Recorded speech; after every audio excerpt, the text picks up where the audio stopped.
Assalomu alaykum hurmatli kuzatuvchilar. Bugun siz bilan psixogen bepushtlik haqida gaplashamiz. Nima uchun aynan psixogen bepushtlik?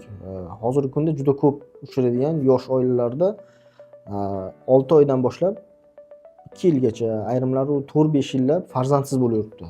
Lekin hamma tekshiruvlardan ular sog'lom chiqadi.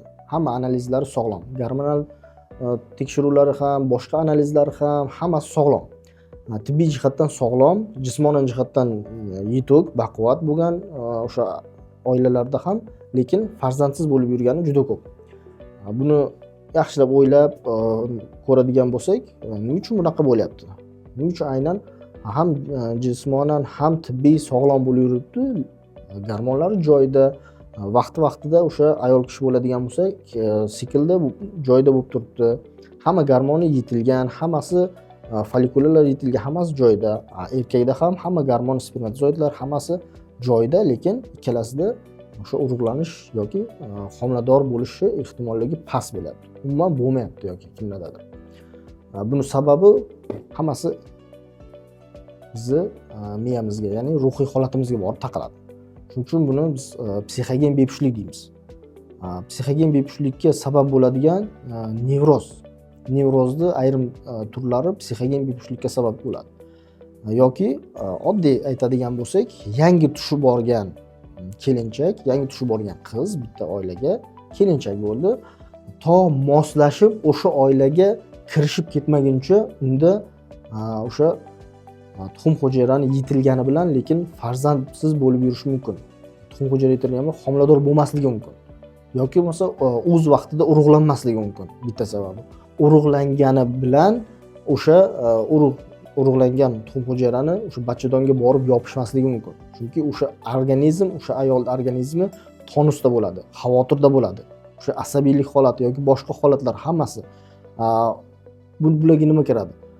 Nimadir ish qiladigan bo'lsa, o'sha qaynonasiga yoki bo'lmasa qaynotasiga boshqalarga yoqdimi, yoqmadimi degan xavotiri. Yoki bo'lmasa bittagina oddiy ertalab turibsan, ya'ni bizda shunaqa narsa, tongda turib, azonda turib, hammadan oldin hovlilarni yoki bo'lmasa uylarni tozalab qo'yish, yig'ishtirish, shunaqa narsa bor. Bu yaxshi urf-odatimiz. Lekin o'sha ayol, o'sha organizm egasi, yosh kelinchak xavotirda yashaydigan bo'lsa, qo'rqib yashaydigan bo'lsa, men bularga o'sha aytganini qilib bera olamanmi, yo'qmi deydigan bo'lsa, bunda homilador bo'lish ehtimolligi pasayib ketadi, tushib ketadi. Lekin ya'ni tonusda bo'lgandan keyin bachadon ham tonusda bo'ladi. O'sha urug'langan tuxum hujayrani ham bachadonga borib joylashishi qiyin bo'ladi. Bu psixogen bepushtlik hisoblanadi. Yoki ayrimlarda o'sha yangi tushgan kelinni qaynonalar tomonidan qanaqadir tartib qoidalarga o'rgatish, sal qattiq qo'l bo'lishi, boshqa narsalari, bular hammasi bunga sababchi bo'ladi. Buni davolash eng yaxshi, eng zo'r usuli ikkita yosh organizmni ozroq muddat to o'sha homilador bo'lguncha sal ishlardan, boshqa narsalardan sal yiroqroq tutish, ya'ni tinchroq qo'yish. Yoki kimnidir imkoniyati yetadigan bo'lsa, iloji bo'ladigan bo'lsa, ikkalasini alohida yashatish. Alohida yashatishga imkoniyat bo'lmayaptimi, o'sha ikkita yoshni ozgina bo'lsa ham tinch qo'yish. Deb bizda bu narsa juda ko'p, hammamizda juda ko'p. Balki uylanganlar boshidan o'tgan, uylanmaganlar kelajakda boshidan o'tadi. Ota-onalar bu narsani juda yaxshi biladi. Bizda deb so'raveradi. Nima bo'ldi? Yangilik bormi? Qachon bo'ladi? Sizlar o'zi sog'lommisizlar? Yuringlar, men sizlarni doktorga olib boraman. Nima uchun sanda bo'lmayapti? Nima uchun sen bunaqasan? Mana ikkita kelin tushirgan bo'lsak, ovsiningda bo'ldi-ku.